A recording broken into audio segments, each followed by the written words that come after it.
In South Korea, winning the presidency is a major victory, but finishing the job with your reputation intact? History suggests that's a challenge. Time and again, presidents have entered office with power and promise, only to leave in disgrace. The latest, President Yoon Suk Yeol, the third leader to be impeached. After a failed attempt to impose martial law in December, he now faces criminal charges for insurrection. And he's far from alone. Park Geun-hye was impeached in 2017, later jailed for corruption. Lee Myung-bak got 17 years for embezzlement and bribery. Roh Moo-hyun, under investigation, took his own life in 2009. Chun Do-han, who seized power in a coup, was convicted of treason. Park Chung-hee ruled nearly 2 decades, until he was assassinated, and Lee Seung-man, the founding president, fled into exile after election fraud was exposed. 6 decades, 6 dishonorable exits, and counting. Why do so many South Korean presidencies end in tragedy, not triumph? Evans Revere, a U.S. diplomat and Korea expert, says it comes down to deep political polarization and a culture of revenge. The polarization and the extremism and the all-or-nothing atmosphere of elections brings into power every few years a new party, usually, and there is this sense that it's time for payback. It's time for retribution. South Korean presidents serve a single 5-year term, no re-election.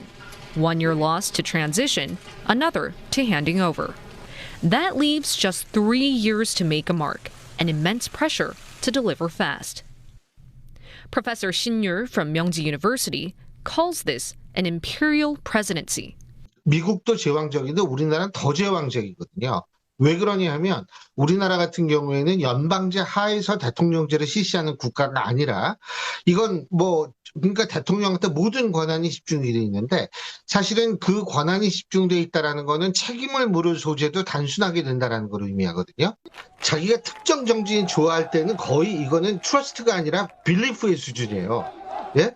종교적 신앙심과 같은 수준으로 특정 정치인을 좋아한다라는 얘기예요. 예? 그러니까 그 모든 정치인한테 해당되는 건 아니에요. 그러면 다른 정치인 바라볼 때에는 또 그렇게 생각하지 않아요. 이중적 잣대라는 거죠. Beyond the social media-induced feeling of savior versus the enemy, Revere warns that democratic institutions are being weaponized. The prosecutorial system, the use of the National Assembly, I think in particular, the weaponization of the National Assembly, I think that has been a particular phenomenon over the last 2 or 3 years, where you have an incumbent government of one party, and then you have the opposition in control of the National Assembly. And because of all the factors that you and I have been discussing, you have this extreme polarization, and you have had a system in which the opposition has used its domination of the National Assembly to prevent the business of government from going on in a normal fashion. A president, an acting president, and acting president have either been impeached or threatened with impeachment. That's incredible to think about. In order to break that cycle, according to Revere, Seoul needs to invest in a bipartisan national commission.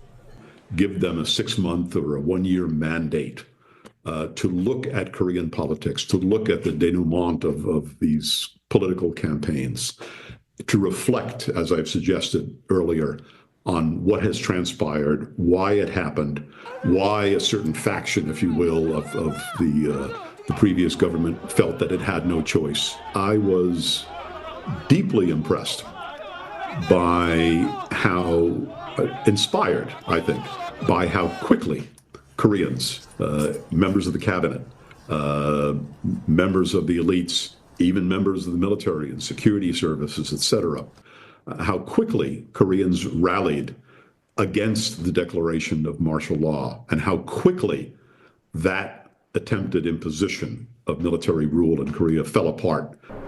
According to Professor Shin, there needs to be constitutional reform. 내각제로 개헌을 하는 것이 유일한 방법입니다. 지금 뭐 4년 주임제, 4년 연임제 이거는 제가 항상 얘기하는 게 8년짜리 제왕을 뽑는 거나 마찬가지라고 얘기를 합니다. South Korea has experienced rapid economic rise, but the presidential terms left unfinished. And December's failed martial law risk hanging over the electorate as they once again head to the polls. Grace Shin, CNA.